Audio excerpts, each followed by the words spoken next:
কোটা সংস্কার আন্দোলনকে কেন্দ্র করে বাংলাদেশে চলছে চরম অস্থিরতা। এমন পরিস্থিতিতে বাংলাদেশের সমর্থকদের প্রতি সহমর্মিতা প্রকাশ করেছেন আর্জেন্টাইন ফুটবলার এনজো ফার্নান্দেজ।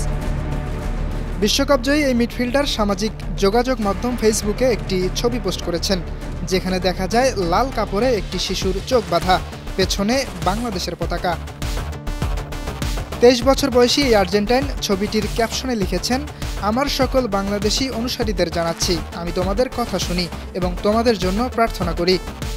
এর আগেও গেল 19 জুলাই ফেসবুকে বাংলাদেশের অস্থিতিশীল পরিস্থিতি সম্পর্কে এনজো লিখেছিলেন, বাংলাদেশের মানুষ যারা এখন দুর্ভোগ পোহাচ্ছেন তাদের প্রতি আমার প্রার্থনা রইল। ইয়াসির আরাফাত সবুজ, 52 টিভি।